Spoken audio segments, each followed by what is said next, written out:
Each summer, lay and clergy delegates from every United Methodist Church in the North Georgia Conference gather for annual conference, a multi-day meeting during which, among other things, we make decisions affecting every United Methodist Church in the North Georgia Conference. This year's theme, based on Matthew 25, 37 through 40, was "Unto the least of these," a powerful reminder that Jesus calls us to serve our neighbors in need, especially those who are most vulnerable and least powerful.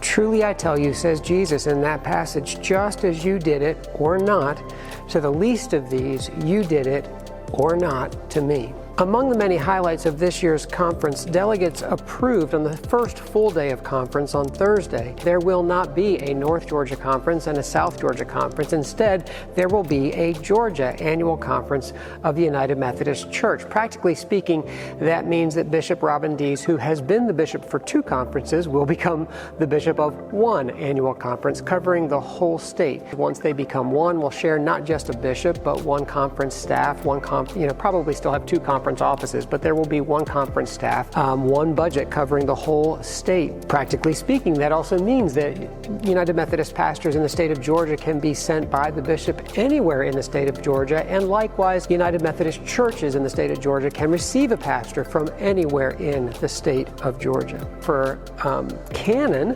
cause for celebration, Beth Blakely, our lay member to annual conference, was elected one of the delegates to jurisdictional conference, and Jan Dwyer, our director of discipleship and hospitality, was elected as an alternate. That means she'll go through all the training, have all the responsibilities, but get none of the glory unless someone can't fulfill their responsibilities as a delegate, and she gets to step in on their behalf. In addition to approving the merger of the North and South Georgia annual conferences and electing delegates to general and jurisdictional conferences, delegates also celebrated in multiple ways the 70th anniversary of women receiving full clergy rights in our denomination. In other words, it's been 70 years since the United Methodist Church recognized, acknowledged that God was calling, probably always has been calling, women to pastoral leadership, not just men. In addition, a large portion of every annual conference involves receiving reports from conference ministries, boards, and agencies.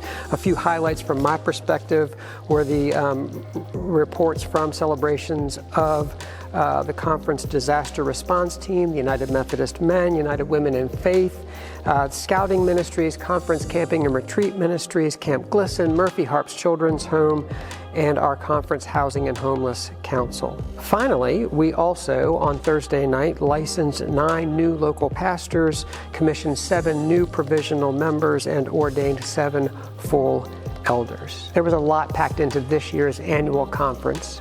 But one of the numbers that kind of kept coming around from time to time, usually when we were talking about the adventure of becoming 1 annual conference covering the whole state of Georgia, was the number 8 million. Over 8 million Georgians who do not have a local church home. That doesn't mean that there are 8 million Georgians looking for a local church. It just means that there are 8 million Georgians who don't have a local church.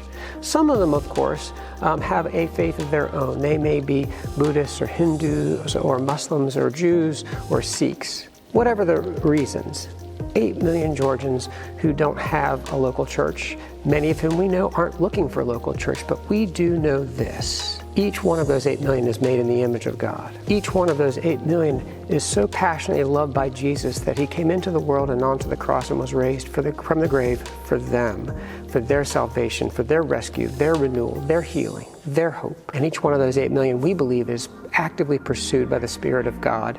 And as a local church, as an annual conference, and soon to be as 1 Georgia annual conference, we are passionately committed to participating in God's ongoing work to rescue and heal the whole world, those 8 million included. You're going to hear a bit from Beth Blakely, our lay member to annual conference, and I hope that together we can share a bit. It will give you a good feel for what happened at conference, but also why it's important and how that might affect us as we go forward together in ministry, making disciples of Jesus Christ for the transformation of the world. Hey, this is Beth Blakely. I am the lay delegate from Canon to the annual conference, and I am the administrative assistant to the bishop of the Georgia Episcopal area of the United Methodist Church. The conference was fabulous and chaotic. As a delegate, it was exciting to get to vote for delegates to the general and jurisdictional conferences. It was fun to watch the clergy attempt to do the same thing. The laity were way better at it. As the administrative assistant, I got to get a lot of steps in every day. When the bishop needs something, it's my job to go get it. If you want snacks or water or a big cross, I'm your gal.